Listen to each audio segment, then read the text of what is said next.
Welcome to the Model Rail Replacement Podcast, helping you get to your onward journey. A friendly service that helps you get from A to B, or probably nowhere at all.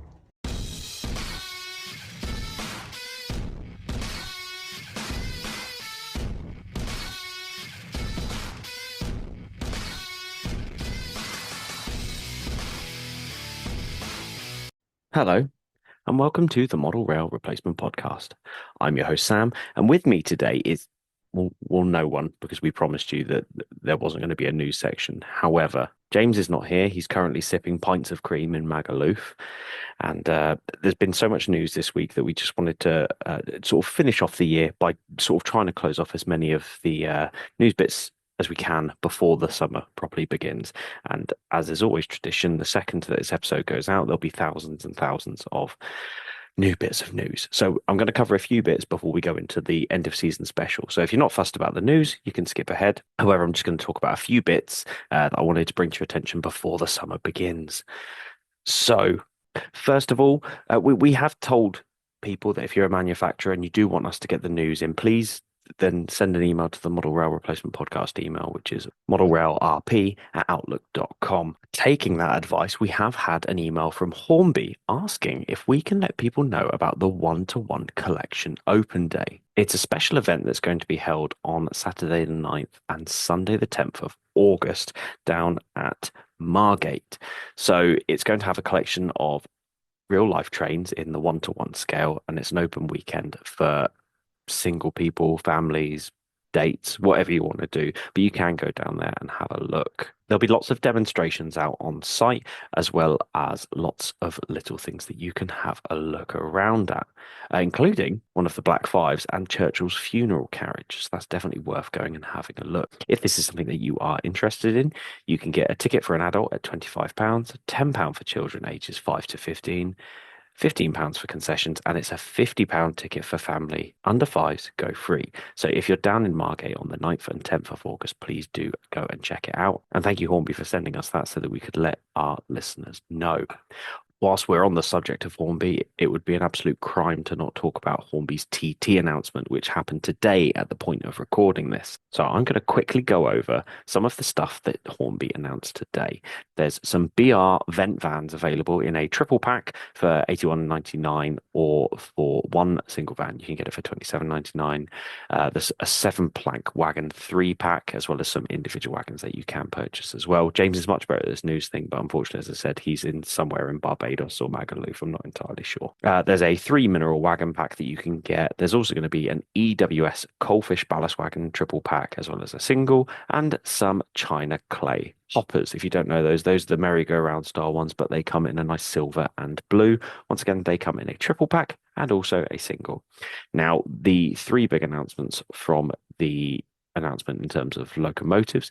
There was a Class A4 Sir Nigel Gresley, which is available. I think that's the thing that's probably had the most mixed reviews out of this announcement. You all know my thoughts about an A4, but if this is something that you're after, you can pick one of those up as well. Now, the 2 things that I am most excited about, and there's one in particular, they have announced some new liveries on their Class 50s. So in terms of locos, there's no new things being announced in terms of new toolings or anything like that, but they are bringing us some liveries that I think might be quite special. Now, there is going to be Class 50 Barham, which is 50016, and that is the BR blue with the yellow end. So it's not the full wraparound yellow ends like the large logo version, but it's the sort of the early 70s, late 80s sort of era BR Blue. Now, the one that I'm really excited about is there is the Class 50 in Network South East. Those of you who have listened to the podcast for any period of time will know that I absolutely love Network South East, and I'm so glad that they're going to start bringing out stuff in this livery. This one's going to get added to my list already. I did tell myself I didn't need another 50, but knowing that there's a Network Southeast one that I don't have to repaint has already sort of willed me that I'm going to pick one of these up. I will probably pick one of these up and renumber it into Royal Oak, as that is my favourite Network Southeast early liveried locomotive. And the other reason is because one of my BR Blue Class 50s has already been renumbered into Arc Royal.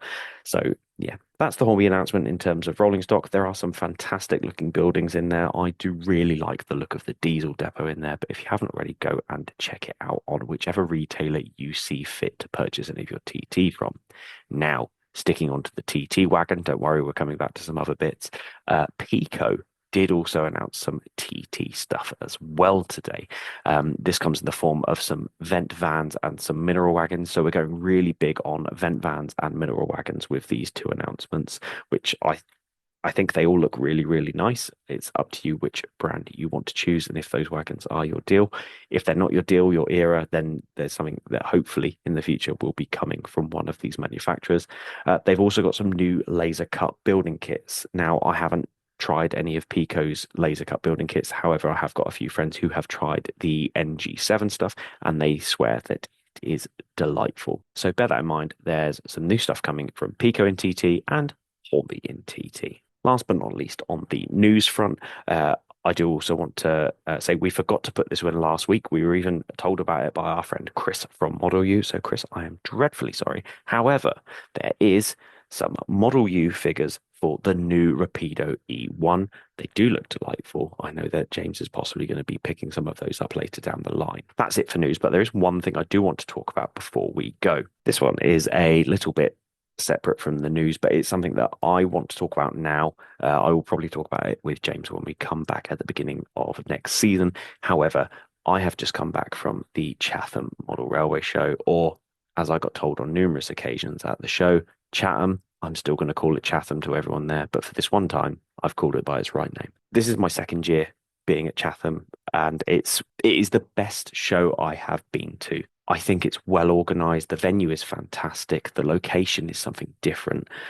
And this is no slight to the people whose shows I've been to in the past, because I've been to some shows that have been excellently executed. There's something about Chatham that this is more of a plea that if you didn't get down to Chatham this year and you didn't get down to it the year before, book it in your diaries now, because it is going to be a fantastic show to get to next year. So in July 2026, it is going to be on the 18th and 19th. That's Saturday the 18th and Sunday the 19th of July.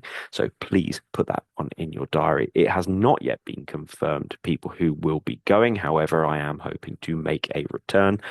Even if I don't, I would highly recommend this show to anyone listening. It was really, really nice to meet so many of you who came up to me and said about how much you like the podcast and everything that we do.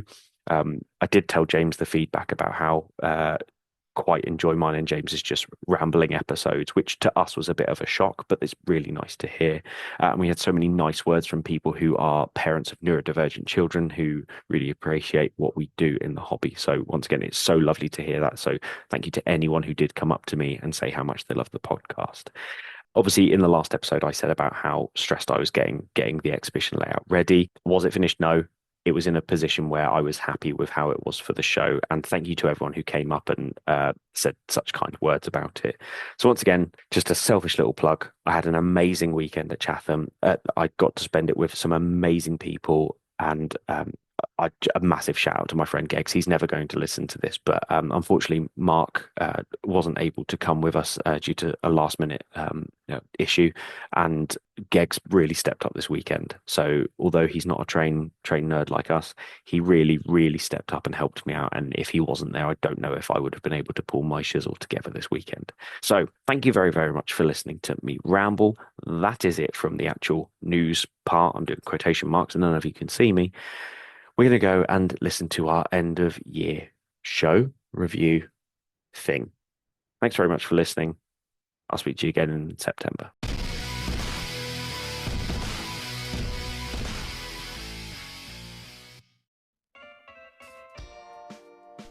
Oh, that's lovely.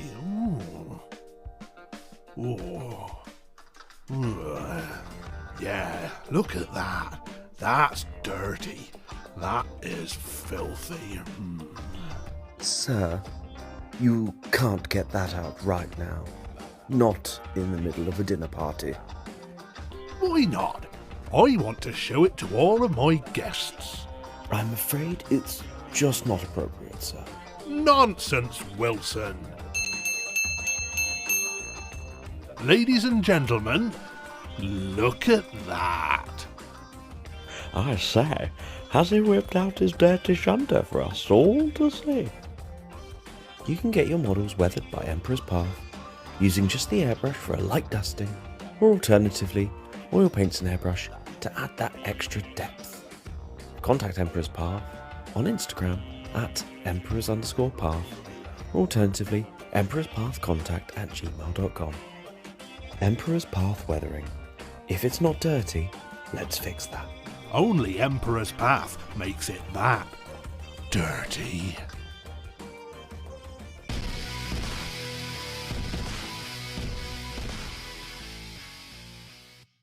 Here we are then. It's the final episode of season 4 of the Model Rail Replacement podcast. And we've already had our first bit of swearing. Please, you're live, or sort of live. You will be recorded. And Sam will have to edit you out. So please, no swearing. But welcome back to the show. I'll go for you each individually because last time I listed you all off and it didn't work. So we'll start off with the order I can see everyone on the screen. First up is Sam. Hello, Sam. How are you? Hello, I'm all right. I'm surrounded by loads of tall people, but otherwise I'm all right. There are lots of tall people. What tall people do we have here tonight? We have Tom Marshall from Buggleskelly Station. Hello, Tom. How are you? Hi, James. I'm great, thanks. How are you? I'm very well, thank you. It's Good. it's a lovely evening. Here we are, all gathered round to have a little chat about model railways. So all should be well. We've also got Neil from Little Layouts. Hello, Neil. How are you? Good, James. Thank you. How are you all? Yeah, I'm very well, all very well. And finally, we have Steve, the British Railroader. Hello, Steve. How are you? Hello, James. I'm very well, thank you. How's you? Excellent. Yes. I'm still good. Still good. So it's all very well. Do you have your wine? I do. I've got a whole bottle at my disposal. That should numb me enough for this process. Excellent stuff. Because as we have established just before we came on to record, there is no plan. Apparently, I was supposed to make one because this was my idea, but I just thought we'd just wing it. So here we are, ready to wing and decide what we are going to do for 6 weeks without the Model Rail Replacement podcast. So I don't know where should we start. I take it you've all been listening. The what, sorry? Oh yeah. I think Steve's already started what he's going to do. Any particular episodes that you've enjoyed? This fill our egos. Tell us what you liked. Reminded us of a few of the episodes.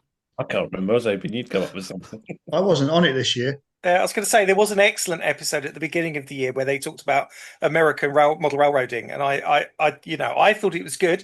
My parents thought it was good, but my mum and dad weren't too sure about Sam and James. Oh yeah. Well, they've got a good sense of people, I think. It all went downhill from there, really. We tried to improve things. We thought we'd talk about Sex and the City.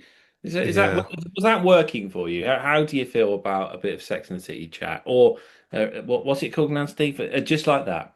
Just like that. Yeah. Yes. Myself and my lovely wife have just watched tonight's episode, and I can't even think. I haven't had enough wine to process. It does rot the brain like that, doesn't it? It's that bad. It stopped him thinking. So yeah. Is it a yay or a nay? Should we continue it for the next season? Who's this? Yeah, we're writing down our list of people we think might die before the end of this series. Get written out of it. But we're hopeful that there won't be a mass massacre at the end of it. It's only me and Sam. I mean, which one do you think of us? Oh, you mean the other? Oh, sorry, I've been Sex and the City. Which of our previous guests snuffs it before everyone else? What a great idea. We're going to have a Deadpool. Yeah. Maybe we'll drop that in. But I found it a riveting show, completely confusing. There's a woman who's like 69 years old going out clubbing all night. It's just not realistic. I'm sorry, what the hell are you talking about? I thought we were still talking about the podcast for a second then. Yeah, so did I. James is the 69-year-old woman who goes out clubbing. Where? I was just going to Steve with the Sex and the City fella, just like that. Oh, sorry, yes, yeah. She's 69 years old. It's so interchangeable. You can't tell the difference between and just like that and the Model Rail Replacement podcast. They are. They are and especially tonight's episode. We've got a group of young, hip, trendy, sexy people, and we're going to be talking about things to do over the summer. That is it. Things to do over the And summer. Sam, obviously. Yeah, he just gets put in a cupboard for 6 weeks. That's what we're going to Well, he do. does fit in most But cupboards. like Chucky. Wheel him out when there's like podcast time and put him back in again. That's it. That's it. That's it. Put a dust sheet over him into the cupboard, and he stays there for 6 weeks. Good old Grandpuff. See, I got a reference in there, guys. Don't you worry. Well, that was going to back to the question. That reminds me, that was probably my favourite episode. Was the one about the Railway series 80th anniversary. Just because I was on it. Yeah, I like that episode. It was a good episode. It was good to talk about the 80 years of Thomas. I think it was, I know Steve loved it. What can I say? Being that little bit older than you guys, I didn't grow up with Thomas the Tank Engine. I grew up with Ivor. It was written 80 years ago. Oh, hang on, Steve. We just established that he's 80 years old. So how old are you? I mean, I meant the TV series. No, I was. When it comes to trains on TV, I was Ivor the Engine rather than Thomas the Tank Engine. So my memories go. Do you have Sam Ivor just on thought order? I swore there, but no, I don't. It's double O. It's I don't know. It's not really in proportion though. I haven't had a look at it. Yeah, it's very interesting. I've got one on order. I guess the big question is, so without model rail replacement podcasts in your life, what is something that you're going to do with your hobby? See, I'm trying to bring this back onto the rails here, guys. All right. What's one thing you think that over the summer is a really good use of your time hobby-wise? Or if there was, like James said, if there was an episode that you were going to go back and binge over the summer, what episode would it be? Tell you what I might do. Go back to the very, very beginning, starting at the Fiddle Yards, and work my way through series 1. Because it's been long enough that I can't really remember that. But it seems like years ago now. It's only been about a year, though, hasn't it? Yeah. I'll be honest. We recorded an episode with Adam the other day, and I can't remember that one. So, in fact, that proves my point because we've done one since Adam. We did one with Hilton on first day. That one just slipped. Oh, did you? Oh, awesome. Yeah, that'll be a good one. I like him. He does a good podcast. Well, not a podcast, but the Shunting Yard. That's enjoyable. Well, and Adam does a good podcast as well. You guys could learn a thing or two. We try, but we're not. We've got poor memories. We don't learn very well. We go for quantity over quality. I like the Sanford East. I've listened to that one a couple of times. Yes, yeah, I like that one. I liked the one with Farkham as well. Sorry, that's how you pronounce it, isn't it? Yeah, I think you deliberately picked that episode. Yeah, no, I really enjoyed talking to Lucy. It was a really nice episode, and it was nice to have a female perspective on the hobby and show that it's not just for boys. It's that is important. It was I mean that's how this episode's come to light today because we were trying to do an episode on talking about on the female perspective. Yeah, the females in the hobby, basically. Oh right. So we got 5 straight white males on the podcast. That was the best thing we could do. That's as close as we could get. One of them drinks a lot of wine. We went, that's girly enough, right? I think I've had my moment. I've had my beards and moment. glasses as well. That's a bit of a look we've got going. I have mentioned it before. There is a certain look to railway modelers, and I think we're starting to fill that. Yeah. You can speak for yourself. There's a certain smell to some of them as well, but unfortunately, I don't think that's any of us. No, you can't tell on Zoom. It's nice that you mentioned Sanford East, Neil, because I hadn't met Richard and Ollie prior to doing edit that out. Yeah, there's a big enough. Edit that pause out. It's a big enough gap that I can edit that out. I think your internet cut out there, something like that. I think. When this goes live, I heard that time travels slower the closer you are to gravity, so that's probably what's going on there. Is to us it's like a pause, but to you, which says something about me because I'm in the loft. So anyway, going back to what Neil was saying, I hadn't met Richard and Ollie prior to doing this podcast, and one thing that's been really nice over this past year and a bit is actually slowly but surely getting to meet people who have been guests on the podcast or become closer friends with them. I mean, current company excluded. Danny's been really nice to meet in the past year, and Richard and Ollie have been all right. I think it's interesting you say that though, Sam, because it's something me and my wife were talking about, and I think we've talked about it a little bit in our WhatsApp chat. Is the fact that I'm not the kind of person that has a big group of mates. Do you know what I mean? And I think it's because Yeah, we can believe it's that. very difficult to find. I know. Most of my friends are women. What can I say? But I think part of that is because sometimes, especially when you have quite geeky interests, as I think all of us do, you have difficulty finding your tribe and Yeah. finding that group of people because and people quite often assume that just because you like model railways, you're going to be friends with everybody at the local model railway club. But actually, I've been to some clubs and some of the people I really wouldn't want to be friends with. And I think we've kind of gravitated together because we all got a similar sense of humor. We've all got similar outlook on life. We're all roughly the same age. I'm a little bit older, so is Danny, but we're all of a generation, and I think that it's quite important to actually find that group of people that you chime with. And I think that's what we've done. I think it's hard. I And think also, like we all like taking the mickey yeah, out of Sam. Yeah. So we all have a shared goal and I think it's difficult because I find it difficult sometimes because I work for myself and I work on model railways in isolation there in a workshop, and I only see customers. I take the layout and I don't see those customers again. And you only see people like I know because I've seen Tom at shows and stuff, and I've not, I've only seen Sam and James, and I've not seen Steve before at shows and stuff. But you do tend to sort of be in your own little world with this hobby, don't Yeah. Yeah, I'm in the same situation as you. So I'll see people, obviously, Kirsty Ann, when she gets home from work, she might see me for a few minutes, but um, the rest of the time it's me on my own with the cats. And then I'll go to a model show probably every 2 or 3 weeks and see people, which is really cool to catch up with people. It is nice to just have people with a similar interest and a good sense of humour. And yeah, just a bit of fun. Yeah, I don't mind wasting my time with you guys. you? I think you've got to have a bit of fun. There are a lot of people in this hobby, as there are in most hobbies, that take it a little bit way too seriously. And you've got to have a bit of a lightheartedness and a bit of a laugh. And I think it's a bit character building if you take the mickey out of yourself as well as other people. Yeah, I mean, I don't take this hobby seriously at all, as you know. Um, my least favorite thing is a rivet counter, and I make a point of that now because I used to get sort of not offended, but too worked up on things like if I design something and someone would say, "Oh, that's not prototypical" or whatever. Like I mean, most of the things I do are based on comedy and fictional railways anyway, so I do have a good kind of comeback to say, well.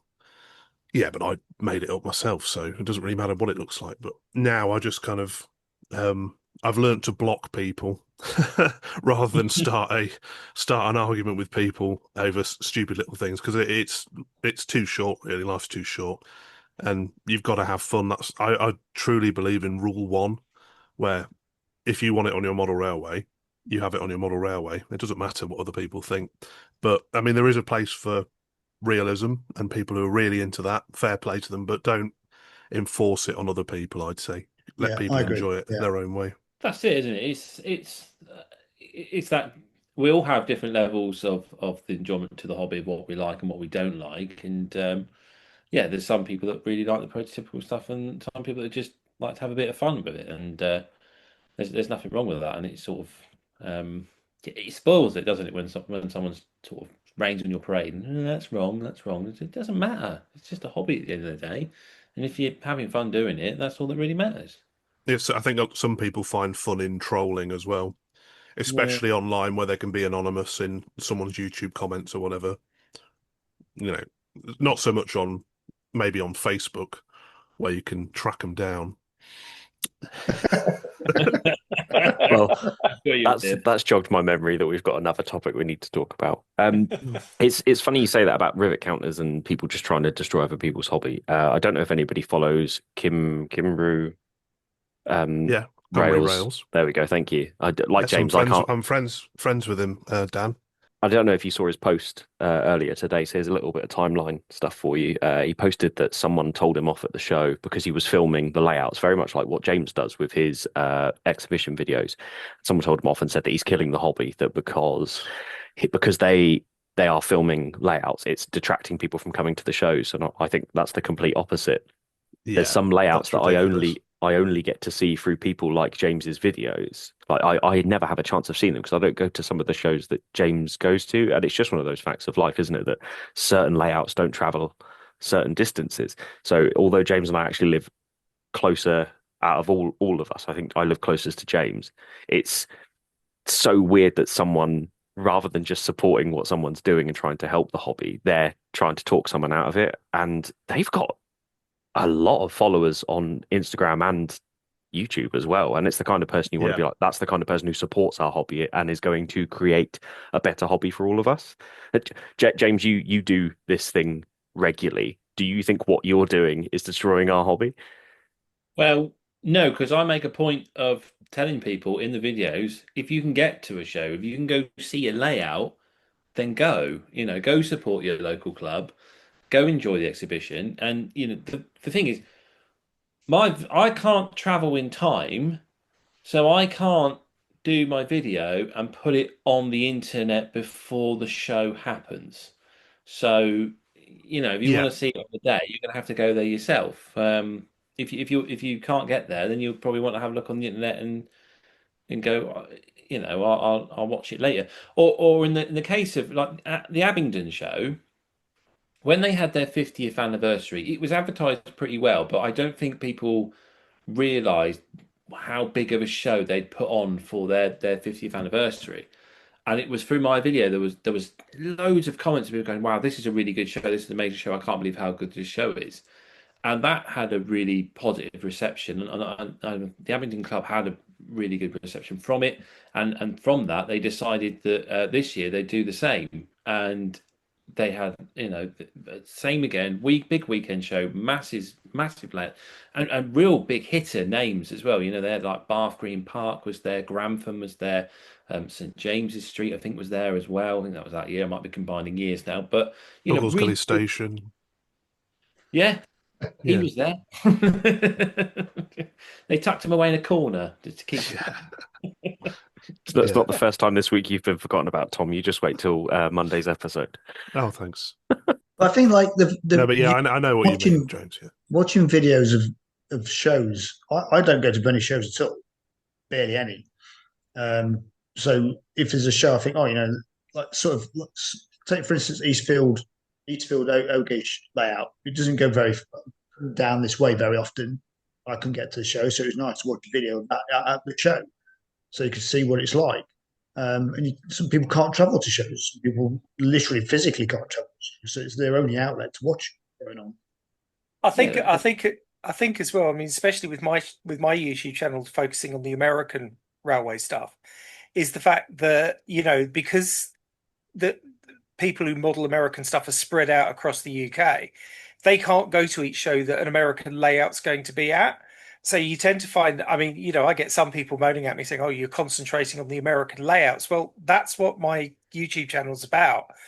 And, I get a lot of people saying, "Oh, this is great because I live in Scotland. I can't get down to the London Festival of Railway Modelling and see the big layouts that they have there." I videoed the last NMRA convention, the National Model Railway Association, which is the American association. I did their last convention in the UK, and I got loads of viewers from the States because they're all saying, "Of course, we can't come over to you to see these layouts." So, I think there's definitely a place for it because you can't, it's each exhibition, unless it's one of the really big ones like the London Festival or Getz or what was Worley, people aren't necessarily going to travel halfway across the country to go to a local model railway exhibition unless they know there's something specific there.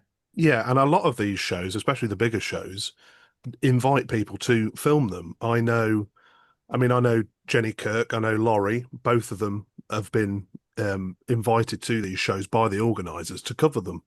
So it's a bit of a daft argument. It's been going back to Cymru Rails. The stuff that he does, similar to James, is very detailed footage.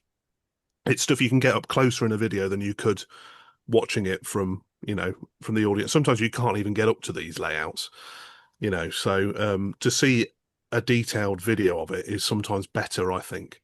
I mean, it's good to go to the shows, obviously, to support the shows and the traders, but if you can watch a video that shows the sort of detail you don't get to see in real life, then I'm all for it, as long as you're respectful like you guys are, and you ask the permission of the guys running the layout, and if you know the details of it, the name of the layout or whatever, and you put that in the video, which I know James does, and I know Dan does at Cumby Rails. So yeah, I don't see any issue with it at all. Well, It's a James bit of did a it when daft thing James to argue about. when James came over to when I first met you, James, wasn't it? You did Yeah. video of Patrick Lane, didn't you? At the great no, which one was it? That's The Model NEC Live. or yeah, so yeah. I'd not met James, but obviously we knew each other, and James was like, can we video the layout and everything like that? And you did a really good video of it, and I kind of looked back at that video and I thought, oh yeah, that's quite cool, I like that. And I hope other people think that as well when they look at people's layouts, because you can see a bit more detail in the video as well, going the way the video's filmed. You can see a lot. You can see more detail of what you don't, like you say, Tom. You don't always, you're looking over at somebody's shoulder, or you're looking from one end and you can't see the other. Yeah. Well, you're trying to see up to the layout, aren't you, Sam? I still have one of those stools. People must think you're really small. He's going to get a complex. I spend the entire weekend sitting down at shows, so actually it's quite difficult for me to prove anything otherwise. Allegedly sitting down. The videos I do, though, they're supposed to be an appreciation of the work that's been presented, and it, like you say, it's for those that can't make it to the show or those that can't travel to it. I've got who likes to call himself the Yorkshire Stalker, and turns out I'm not just the only one he's stalking, but because he says he has a disability, he can't get out, and he really appreciates those videos being put online, and that's sort of what the idea of it is. Really, it's to showcase the work, and it is to encourage people to go and come to the show next year. If I put a video up and I say, look at this show, it was a really good show. I had a really good time. Then hopefully people watch it and go, yeah, that looks really good. I think I will go to the show next year. It's an advertisement at the end of the day for not only the show but for your own layout, because I make sure that try to make sure that the names of the owner in there, the name of the layout, the details on it. And I'm sure if someone's watching the video and they decide, yeah, I really like that layout, another exhibition manager, they'll go out their way to then try and find this person. Invite them and along. that is also a really useful resource, because there's the amount of things, like when we've been talking about layouts for the amount of times I've been on this bloody podcast, we have to go back over things in the past, and there were certain layouts that I couldn't remember the name of, but I remember certain aspects of it, and YouTube was the place I found it. I managed to find out what the layout was that I'd wanted to talk about. It's either that or the magazines, but not all of them are in the magazines. But there's plenty of YouTube videos from different people like yourself who've been round to the exhibition. So it's a good resource for people to see these things where they otherwise wouldn't. Yeah, I've done it. I've done it myself. Where I've known I've filmed a layout, and then I thought, oh yeah, I remember that on that layout. I can't remember the name of it though. But like you say, I'm just go back through my YouTube library. I can vaguely remember what show it was, scan through the video, find the layout. Yeah, that's the one I wanted to look at, and then find the details there. So yeah, it's a useful resource as well. So I think the argument that it's ruining shows is not a very strong one, to say the least. But maybe you've got some data to prove us wrong. I think as I've been on the other side of operating layouts for years. It shows, and it's quite a nice. When you built a layout and you put quite a lot of work into it, and somebody else to video it and put it on YouTube, I'm like, amazing. Well, I'll go back and look on YouTube. Like, where's that? Can I see the video of my layout? It'd be great. Because it's got a bit of a proud moment, isn't it? Someone wants to video your layout and put it on YouTube. Yeah. So we've talked. We talked layouts. We talked exhibitions. What about real railways? Is anyone going to see any real engines over the summer? I've just been to, this is obviously, in the past, but I have just been to Swindon. I never thought I would say that I've been to Swindon. But I went to the Great Western Railway Museum. and spent all of my time telling the volunteers how I don't like steam engines and I'm not particularly fond of Great Western engines either. But I'm here because there's nothing else to do whilst your wife's at a wedding in Swindon. I love the fact that James started with what can we do over the summer, and you're like, in the past I did this. It's the summer. It was warm. It was warm. I went to a hotel, I went swimming in the swimming pool, and then I went to the Great Western Museum.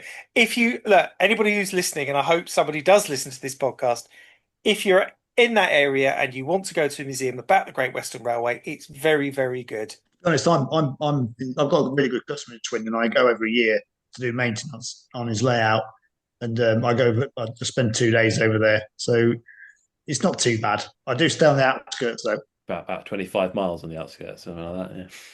Yeah. Bristol. Stay in Bristol. I am going to a railway. Sorry, James. That's all right. I was going to say, I don't mind. I don't mind the steam museum. I think it's all right. But yeah, I've it's never been. It's have they not invited you along to Not have yet. their exhibition in September 8th, usually about that sort of time? Feel like there's something else on around then. It clashes with Rapido? Engage show. Yeah, then might be, which will be good fun. We're going to answer your question. We're going to a real railway. We're going to the Tallaghclin Railway for the Audrey Extravaganza at the end of this month. So 2 weeks. Oh, yeah, 2 weeks time. So about now, whenever this podcast goes out, probably. Yeah, we'll be about now. Yeah, Yeah, about now. So yeah, we're going to that. I've been a couple of times. It's if you like Thomas, it's very good. If you don't like Thomas, you'd hate it. But it's they turn the whole railway into Steve would love it. Into the Skarloey Railway from the books. All the engines have faces. There's hundreds of people. Every train's packed. And yeah, we're doing that. We're going to try and go up to one of the other railways on one of the days because I've never done any of the other Welsh railways. So I want to do either the Corris or Festiniog and West Highland, but I'm not sure what's the best. I don't know if I'm assuming, James, you've done them all. You look like a sort of man who do them all. I visited the Festiniog a couple of times. I've never ridden it. I went on when I was a kid. I went on the Welsh. There was two Welsh Highlands. So you've got the proper Welsh Highland, and they were a bit of like a rival company, I think. And there was like a mile of track next to it. Right. It was a very bizarre brow, but because it was very short, it was a lot cheaper than the Festiniog. So my dad decided that would be the more value for money. Yeah, because that's the thing. I looked at it. If we do one day at another railway, and it was like, oh, okay, it's like 60 quid or something for the return ticket. I thought, that can't be right, surely. But then I'm a member of the Tallaghclin, so I never actually looked at the prices for these railways. But yeah, it looks like the Festiniog's a little bit more expensive, but I'm sure we'll do one of them.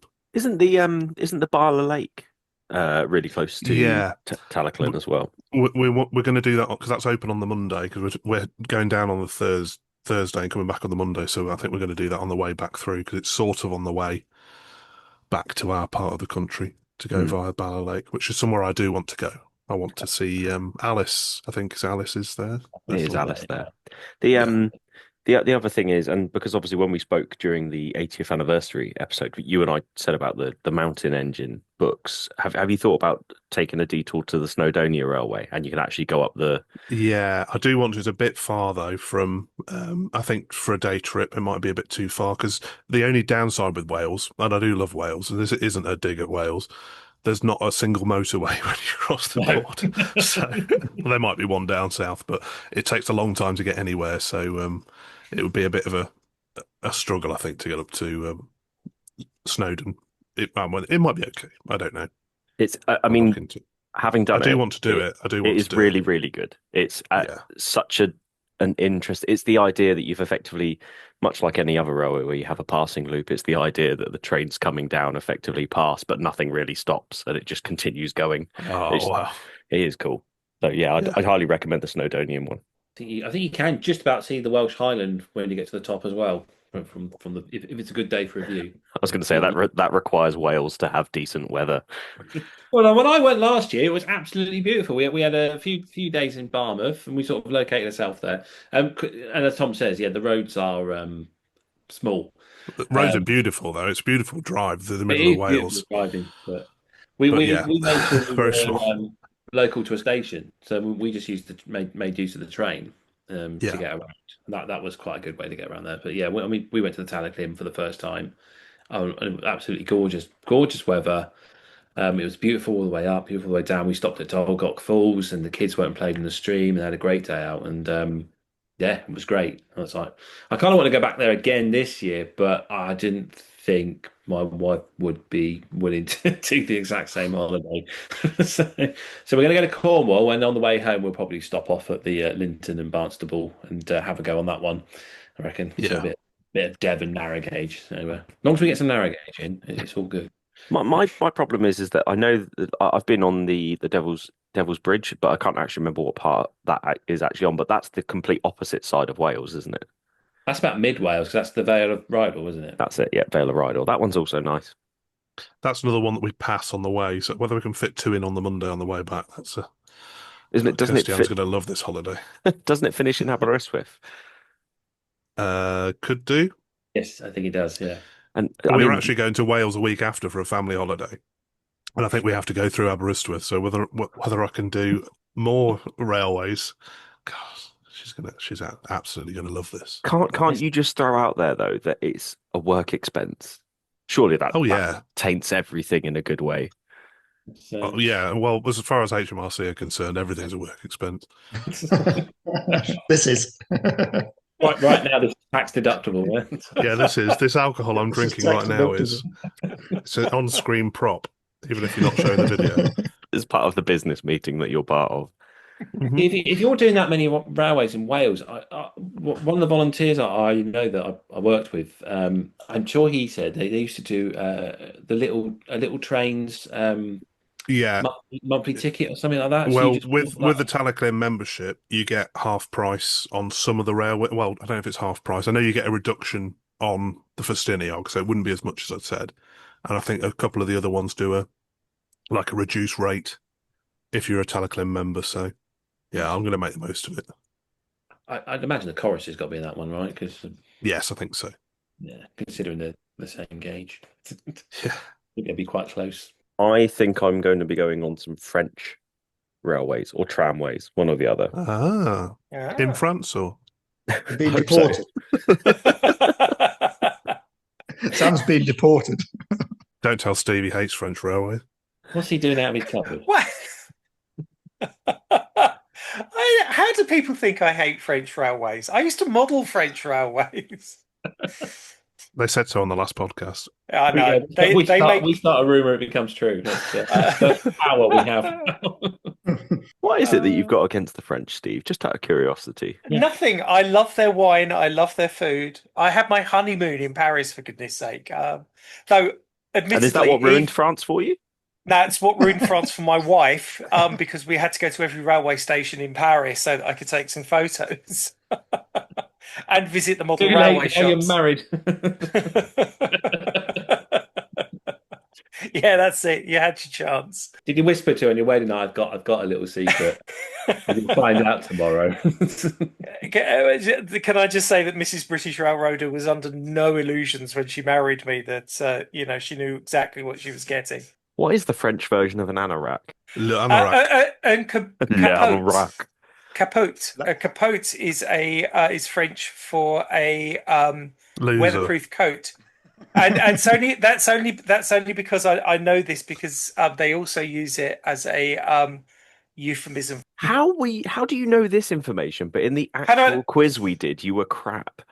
I know real things, Sam. I know actual stuff. I'm one of those. All the song titles I got you to answer were all genuine songs. Neil, what about you? Are you going to be doing anything train related over your summer holidays in terms of real life trains? No, I don't think so. We're moving house for some holidays, so I think it's going to be difficult. One of my customers is one of the chaps that runs the heavy tractor group at Great Central Railway, and he's invited me down to play about with 714. So I may go down there and just have a little mess around with them for a day or so. But other than that, I don't think we'll get time. It's just a hectic schedule at the moment. I mean, it's a pretty good reason to not be playing trains, like as far as it goes. I might get my own training room somehow. So there is a means to it. I don't know. We've got to build a workshop and stuff out there. So yeah, it's going to be interesting. Does this mean you might have a model railway soon then, Neil? Of your very own? No. I'm just building other people's dreams.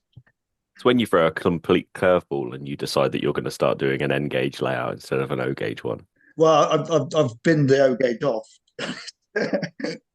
I've gone back to doing double O, and I'm trying to do Buxton again in double O, but it's not. I've just got the boards, and that's it at the moment.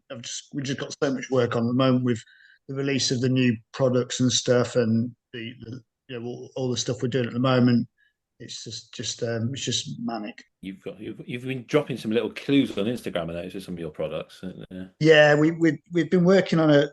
I'm not going to give any things away. We've been working on an electronic product that we can release in the next couple of weeks, and we should be taking the whole thing to Gets as well in October to put full sale. We'll be selling some before then, but we'll be taking a full trade stand. First time we've done a trade stand in a few years.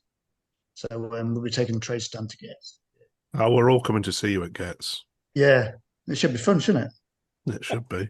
I was going to say a talking subject towards the end of this podcast could be about the greatest gathering, which is not a gathering of trains, but just us idiots all getting together in one place. It's definitely not a gathering of minds, is it? It's all beards. That's all it is. I think if we let Hornby Magazine know that what we intend to do beforehand, they'll just probably get bouncers on the door to make sure we don't get in this year. So yeah, that's where I could sneak through the legs. Yeah, done that before. Quick, Sam, tap him on the shoulder. Oh, you can't reach. I'll sneak him in my toolbox. He would look like only a child to you. I love this joke because I think Sam's actually taller than me, but he's probably as tall as me. I'm only like 5'8". Next to Thomas, but at the Stanford show, and I kind of looking up at the ceiling, thinking, "Where's his head?" To be fair, anybody you stand next to Tom, you're it's like looking at the Empire State Building. Thing I really like is the Model U website.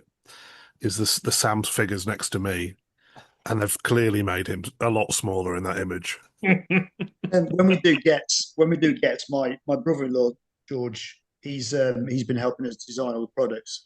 He's probably close to 6'8", 6'9", I think. Wow! He's Don't let lad. Sam meet him. I don't know. James, are you seeing any railways this summer? Well, yeah, I said we're off to Cornwall, so you did say. We'll Sorry, probably go to the Bodmin and Wentford as well, or maybe there's the other narrow gauge. Is it Launceston? I think I can't remember. It's a narrow gauge line built on the old Great Western Branch line. I can't quite remember the name of the place, but there's a couple down there. Cool. So yeah, I'll probably not do all of them because that will probably cover the entirety of the time in Cornwall, and it won't go down too well with the entire family. 2 members will be happy. The other 2 maybe not so. We'll have to go to the beach at some point. But I'm hoping to go and see some railways there. I think there's when we're going over in France at some point. There's a model railway exhibition centre sort of place that we can go to. That apparently my dad said I've been to before when I was a kid. So you and Sam are going together, yeah? I don't recall booking him in, but just seems a coincidence. I count as hand luggage. It's a carry-on. Just my teddy bear, mister. I have suggested to James on numerous occasions that James and I should go to Miniature Wonderland. And I said, it would be a really good thing to do for the podcast. I have never heard anyone decline to go abroad, paid for by, in quotation marks, our business so quickly. Than me saying, James, let's go to Germany. He's like, nope, absolutely not. I've never been, and I want to go next year. So I'll go. It is fantastic. Yeah, it's really good. I think we should all go. Yeah, I think that's a good idea. James should organise it. Yeah. If James could pay for it. Once again, that is, having seen James's face, that is the quickest decline anyone has ever seen in their life. I said yes. Because we've been on the podcast more than once. Does that mean classes of staff? I mean, Steve's on the legal department. But I'm not. What am I now? I'm not HR anymore, am I? No, were you're just not marketing, HR. Just marketing because you're always in the adverts. Yeah, I was going to say, Yes. Tom's technically been in like 50 different episodes now. I'm only Yeah. legal because you keep taking the mickey out of me. And it's the only way I don't sue you. Whoa. Okay, right. Wind your neck in, right? Have you? We made a joke that you watch Sex and the City, and it turns out that you do. I know, but you say it every episode. Because it's true. Well, yeah, okay. I mean, I can't fight. I can't fight the facts. I do sit there. You were saying about what are you going to do model railway related, Sam, over the summer when you've not got a podcast on? Have you done any homework? So There's a my few aim, things you should be doing. yeah. So my aim over the summer is to actually finish the loop on the layout. Which layout's this? The 009 or the TT or the 00 What's- display one? What's 009? It's Anyway, the the little one. The little one. What TT? Yeah. So my aim over the summer is to finish the TT layout and finally actually have some trains running, because that is the point where my happiness for my hobby truly comes out. I didn't realize how soul destroying doing inclines are and trying to go around curves and trying to do all of the rail joiners. But I'm doing it. I promise I'm doing it. Now we look forward to the YouTube series. Oh, what? We look forward to it seeing it on eBay half finished. That's Well, we are at the end of the season, so it will be time for Sam to pick a new scale for season 5. So, Have you heard I'm of going to G say scale? British do 5-inch. TT3, where you have to scratch build everything, and you can only run locos from the 60s. I think you should go down that route. He's going to do 5-inch scale because it'll be about the same size he can stand on the footplate. That's generous. Model railway clubs. I believe none of us are actually members of any clubs, correct? We're members of the best model railway club going, the Model Rail Replacement Podcast. I was going to say, only two of you pay membership fees. Yeah. Yeah, we pay your wages, mate. Don't you forget that. we get wages. No, wenches. He said wenches. Wages. Sorry, yes. Well, that's good. Although Steve's in a club. Steve's in the NMRA. Yeah, I kind of it's an association rather than a club. But what they do have is they have regional groups, and the one for the east of England, they do have a club up in North Essex, and they do meet quite regularly. But they're very, very nice guys. They've got this great sectional layout that they can set up in different ways. But I'm just not a clubby type person. I think I'm just too miserable to be that gregarious.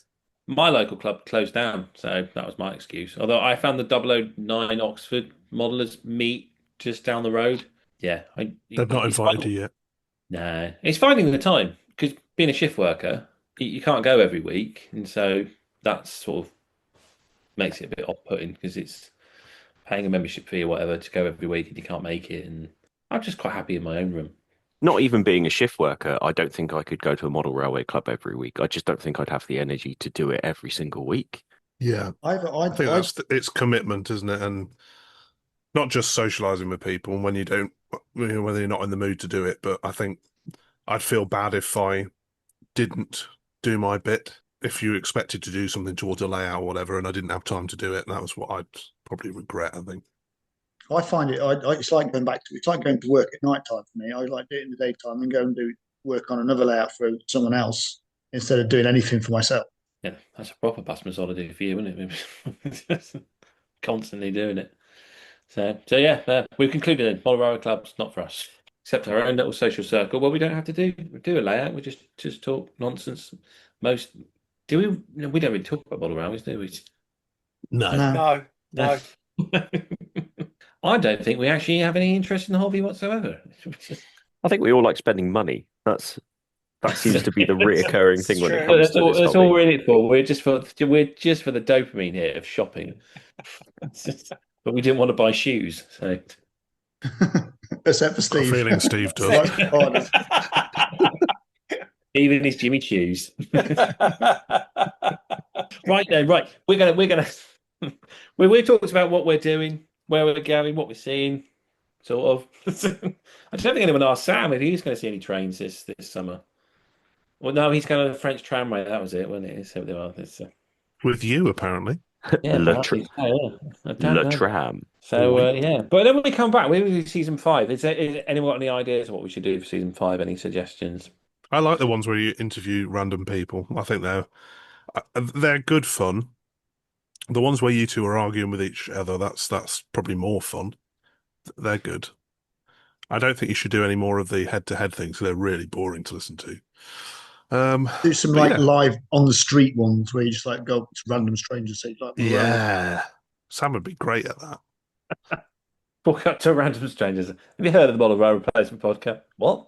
We'll do a country tour. We'll go around. We'll start with Bradford, move over to Liverpool, right all around the north. And Sam looks confused. Have you heard of these places? I went to Liverpool earlier this year. I also went to Birmingham. Birmingham's not the north. I mean, it pretty much is.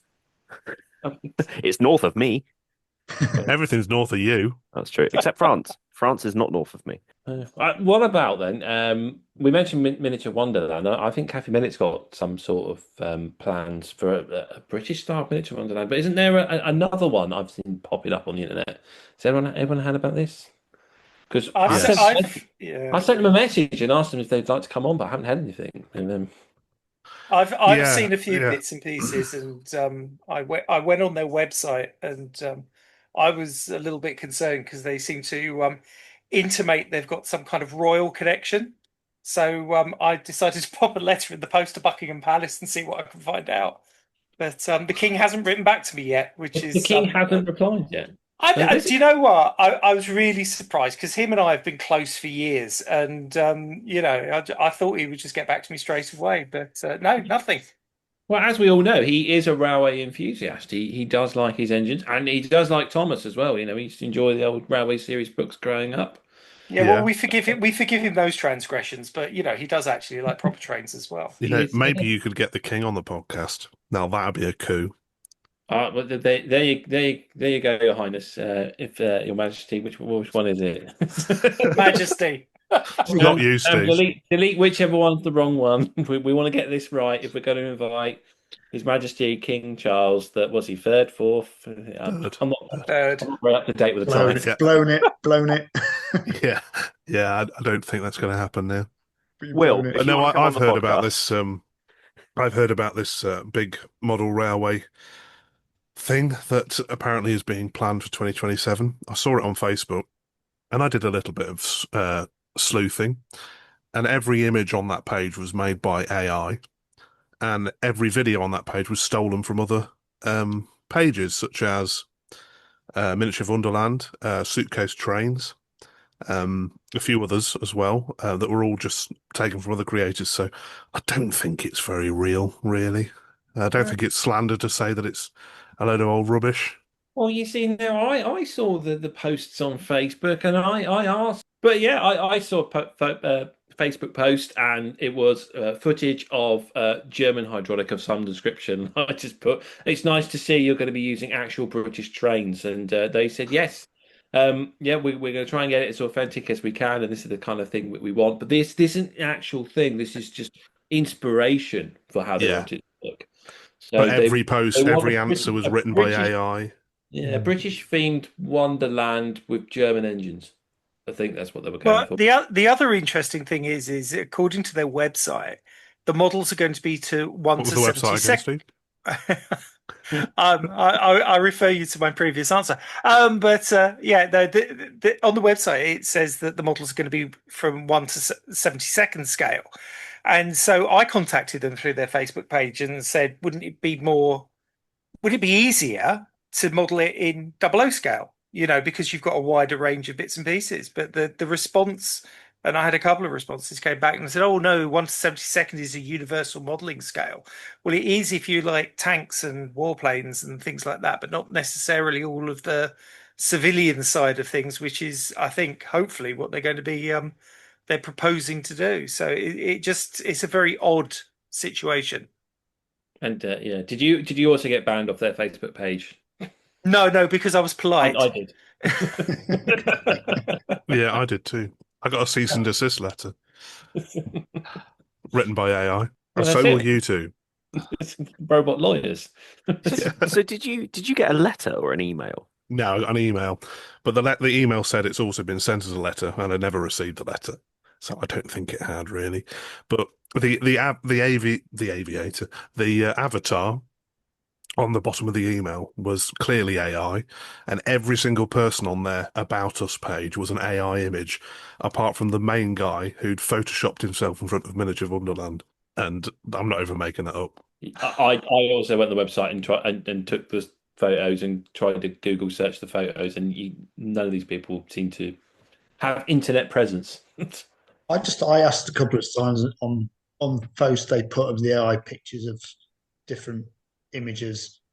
They got any images of any real modelling being created of them building the actual thing, because it's going to take a few years to build this thing. You think by the date they've got of 2028, isn't it? They want to open it, that something Yeah. would by now to make something that grand, and they just say these are just additional images. I don't know. It is quite a challenge because I mean I converted my model railway room a good 6 years ago now, and I still don't have a fully scenic layout in here. So mine's Yeah. only 19 foot by 7. So, how are they going to No, get this? I'm as a business that builds model railways, I know how long it takes to build a layout, and something that grand and that big is going to take a few years. So Really well. they've not phoned you up. No offers No, to no, no no, not work. about a phone call. We're People would in. have done, really, wouldn't Ring round, get quotes. you? Yeah, nothing yet. I'm sure they've got it all in the bag. Okay, so I've got it all sorted. I look forward to seeing it. That's all I can say. I think it's going to be spectacular when it arrives. So Tom has outwardly said it's a load of codswallop. Yeah. James is being very sarcastic in saying that he's looking forward to it. So I take it, Steve and Neil, do you think this is real? Do you think this is actually coming, or are you? No, I don't think it's real at all. I actually can't see any evidence that it is real. From like, I know a lot of high end model railway builders who would be in line to be doing that sort of project on that sort of scale, and nobody knows anything about it. And I can't see what, out of all the industry gurus in this world, no one seems to know what's going on, and nobody's been asked to do it. So I don't know if there's a band of 30 modelers that are going to be doing 30-hour days building this thing in the next 3 years. Where Yeah. they don't know. It might just end up, like that Charlie in the Chocolate Factory experience in Glasgow. You're going to go to a factory, go into an old warehouse. They're going to have it, a crappy old level crossing gate to let you in. There's a bloke dressed as a sort of a As the signalman. fat controller. That's it. He's got a flat cap because he couldn't find a top hat, and they walk into the room and it's just one Hornby train set on the floor. It's just Yeah. That's what it'll be. That's what it'll be. I think that, given the fact that they should be well into progress of this, that if it was me, doing this, I'd have photos on the website saying, "Here's us actually building X, Y, and Z. These are the modelers that we've got involved. This is the kind of stuff that we're doing." And there is absolutely none of that. And I think that's what makes me highly suspicious of it. Didn't somebody say during our? I mean, James has referred to Steve as being Miss Marple, but that there was an evening where it was very much a case of I'm doing this, I'm doing this. Didn't somebody say that none of these people have any followers or don't exist on LinkedIn? And considering the business grandeur and but bigging up Well, of themselves that these people have, they yeah, technically don't the exist. Facebook page. I'm not going to say the name of it. I know you're going to bleep it out if I say the name of the page, but let's just say it's like Model Rail Replacement Podcast and Little Britain. So take a word from Model Rail Replacement Podcast and a word from Little Britain and put the two words together, and then you'll find the name of the little Facebook page. podcast. That sounds like something That's it. Yeah, to do on his that's own it. side project. Yeah, Little Podcast. But if you look on their Facebook page, you'll see 10,000 followers, nice round number. And click into those followers, and it's like any bot page that you see where every follower, no offense to people from the Philippines, but if every follow you have on a British railway page seems to be from the Philippines, it looks like you've bought those followers. That's all I'm saying. And their Instagram page had about 20 followers or something. For something this big, it didn't seem very realistic to me. I feel You like think for something this big as well, there'd be people building this stuff and Yeah, exactly. Yeah. putting it on Instagram saying we're building this. Look how this has progressed. Yeah, but whereas what Part they've of- been doing is using other people's videos of models that people that I know, like I say, suitcase trains, and I messaged the lady that runs that page, and it was she had no idea they were using it, and she messaged them as well and asked them to take it down. So it's like that's not what real companies do.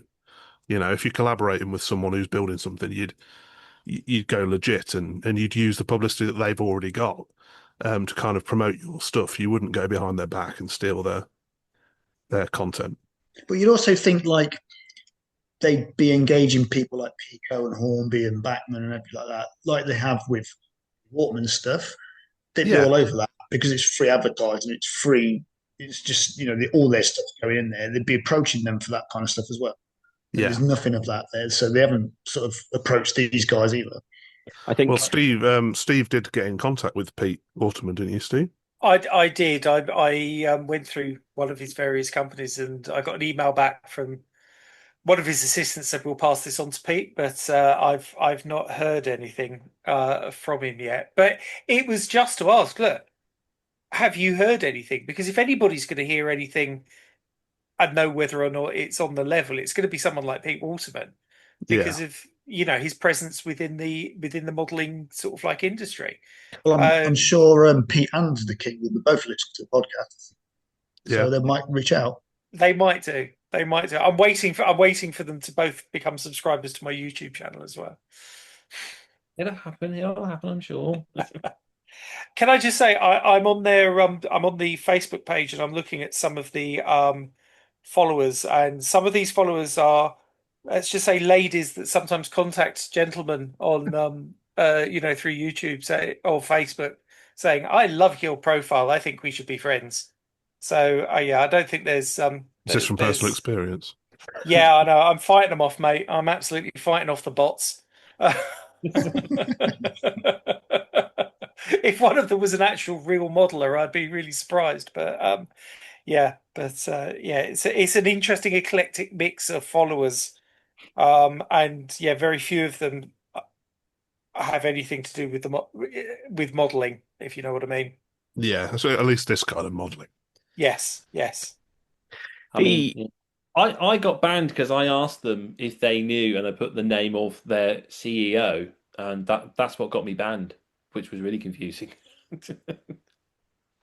I think the thing is aren't they asking for benefactors? They're asking for donations in order to get this Yeah, off the it ground. was sort of they wanting put the corporate sponsors, and then they had a page on there where you could buy tickets, and I mean, I put a post out about it, and I had even Backman shared the post and stuff, and there were I think that kind of scared them a bit because I got this cease and desist email, as I say, and in the end I took it down because I didn't know how legit it was.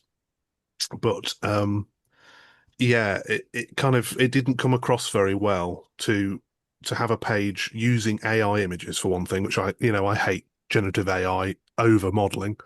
That's one of the worst things you can see from a modeling page is if they use a AI generated image and claim it to be a real model. That just really pisses me off. But the fact that they were saying, "Oh yeah, we're looking for corporate sponsors. Here's the page to get in touch," and we're selling tickets in advance, which that's just a scamming. Even if a couple of people fall for that and give their details over, that's we shouldn't be. I wanted the page to get taken down. I wanted the Facebook page to get taken down. It's still there now. But yeah, that was my kind of point in my post. Is that I don't like scammers. And I think with my thing, I know we joked about it, but I did actually write to Buckingham Palace because they are implying and they're asking for sponsorship on the basis of this is a royal event, pictures of the king, all of that kind of thing. And there are going to be people that will look at that and they will say, "Oh, okay, yeah, it must be up front if it's got some kind of royal approval. And Yeah. so, yeah, though he still hasn't written back to me. It's a bone of contention. Discovery Channel was supposedly making a documentary about this as well, aren't they? So, did you get in contact with them to get anywhere? I did try, but again, I've not had any. In fact, yeah, no, I did. I googled their contact page, and but again, nobody's come back to me. So I think they think that I might be AI and I might be some kind of bot that's trying to Some scam mad somebody quack else. keep asking us about TV programs that we wouldn't even dream of making. I think we've drawn our conclusions there. If anyone was concerned about where our allegiance lies in this entire conversation, I think it's pretty cut and dry. It might not be, but Yeah, I, I'm expecting my free tickets in the post. I've given plenty of promotion on the podcast for them. I think I've been very impartial, and yeah, I'm looking forward to seeing it. As I said, Great, they're giving me a job for 3 years. Anyway, hello everybody. My name's Steve. I'm the British Railroader, and you've been listening to another episode of the Model Rail Replacement Podcast, where today we've been talking about almost anything apart from model railways. Now, I've been Steve. There's Sam, Tom, James, and Neil. And, let's talk about something that's actually got a train in it. We did cover model railways. We talked about exhibitions. We talked about visiting real railways. We've talked about a potential site of a new massive exhibition. I mean, we've covered it really, and Sex in the City. obviously, Obviously. I mean, what more could you want on a podcast? okay, I've got one. So, who do you think is the manufacturer that is going to announce the next new model railway item as of the 1st of September? If you had to put money on a particular brand or manufacturer that was bringing something out as of the 1st of September, who's going to be the first? I think Hornby said they've got another TT announcement around August, so I'm going to go with that. Yeah, but that's August. What I'm saying is, so effectively, you're trying to gamble over from the 1st of September. Who's going to be the first to make an announcement? Oh, I see. There's no scale. Yeah, but you have insider knowledge. That's not fair. No, that's just a guess. Rapido? That's just a guess. Actually, I'm going to have a look at it because there's certain manufacturers announced on certain days. Daypol, Oxford Rail. So the 1st of September is a Monday. I was trying to bring this back to model railways, and you've just completely screwed it over. So do you know what? You guys do it, all right? No, I was being genuine. I don't know who would. Hornby. What about the Little Layout Company? Aren't they bringing something out as of the 1st of September? Oh, sorry. Is that what you were trying to get at? No, I don't. I genuinely don't know because Neil actually said a few weeks, which would mean that it's coming out before this episode even goes live. Yeah, I'm hoping it's going to be out by July, end of July, I hope. But I'm not going to tell you what it is. It's electronic. Too complicated. You won't be. It's not going to be too complicated. You're going to use it. I'm trying to think when Bachmann do their announcements because 1st of September could be a good shout out to say where be Bachmann because they'll do their autumn announcements. I think that might be October. No, because they're announced. So that would be their winter announcement, wouldn't it? Because they always do it a season in advance, don't they? Oh yeah. Is this when you're next back on? Is this why you're saying the 1st of September? Yeah. So okay. I'm trying to like make this relevant to what we're actually talking about, and it's failing. It's going down the toilet. It's all getting cut. None of this is actually being think used. There will be a big announcement from Oxford Rail, and it'll be a period 1 locomotive that's never been seen before. Is that realistic? I mean, no, it's not, is it? I mean, of all the people who would know what period 1 stuff would be, I'm the furthest from it, I'm afraid. So I feel like I should believe you. Okay. It'll be Daypol with London Underground stock. That's a good shout. Is it? I feel like it is. Why wouldn't it be? It's all getting deleted, so it doesn't matter. Actually, you say that, but you could get something along those lines from Rapido because Rapido in the US at the moment are very big on doing transit stuff. So they're bringing out Chicago subway cars, some stuff from the New York area and whatever. And they're saying, oh, yeah, we're the model railroad company that does transit. And so they might look over here and think, well, actually, there's a gap in the market because, we don't have those kind of things like the Tyne and Wear Metro cars or the new Liverpool Metro kind of railway stuff. So Yeah. you might see something unusual from Rapido, and also as well with Rapido because of there's still that tariff uncertainty in the USA. They might think, do you know what, we could expand a little bit over in Britain.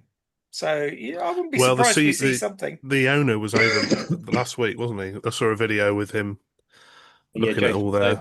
Yeah, there they Jason. are. Jason's always over here. He's forever nipping over. I think any excuse he can find, he comes over to the UK. Bless him. He's a big Whovian, from what I understand. So. He is, and a Star Trek fan. So he's all right by me. Star what? Star Trek. That's science fiction as opposed to that fantasy thing you watch called Star Wars. Yeah, I know Star Wars. Star Trek? No, that doesn't ring a bell.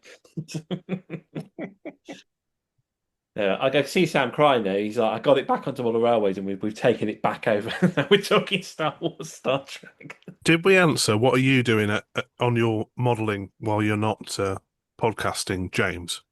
Me? I've got this. How far you got with your Rail 200? Do you want to see it? There's nothing on the board yet. That's how far I've got with it. I've 3D printed the track. I've not even got bored. Yeah, that's what I'll be doing. Rail 200. Yeah, because I've realised I've pretty much got this month to finish off because it's got to be in September. But once the school holidays come, that's it. There will be no time for modelling because it would just be the children at home for 6 weeks and you have to entertain them.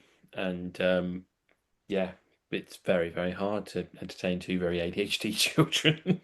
They get bored very easy and very distracted. I didn't get one of the boards, but I was thinking of trying to get one and then just writing the model rail replacement podcast on it and submitting that because, it's replaced my model railway even just for, an hour or so. There you go. That's it. And we're all part of the Rail 200, right? We wouldn't be here without it. So You need to be careful, Steve. You're going to take Tom's job. Please. Oh no, we can't. Tom's adverts are the best bits of the podcast. Let's say while we're in, we've got 6 minutes left. I think we can get an advert knocked out. And and on that note, I think that ends this different episode, but hopefully enjoyable, with all our previous guests who've kindly come back on, giving up their time to have a chat about model railways. We brushed on the subject. But thank you, Tom, Steve, and Neil for coming on this evening and giving up your time and talking about what you're going to be doing over the next few weeks when Model Rail Replacement Podcast isn't there to replace your model railway, even if it was just for a little bit.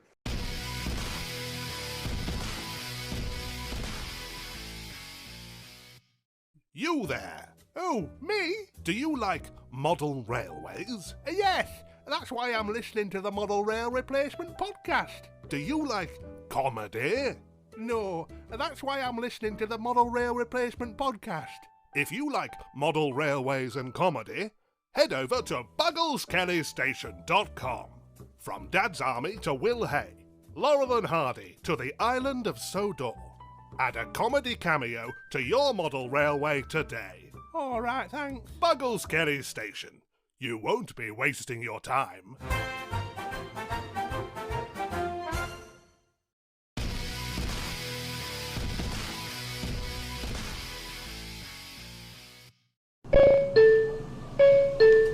This service terminates here. Please ensure you take all of your personal belongings with you.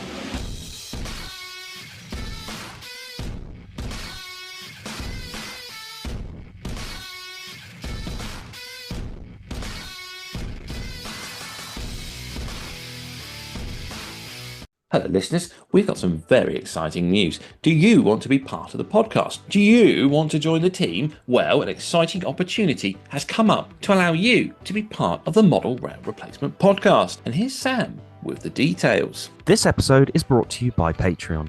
A huge thank you to our Patreons for their support. If you'd like to help support the show, you can head over to Patreon and search Model Rail Replacement Podcast, where you can show your support and be part of the team. Hurry, there's unlimited places.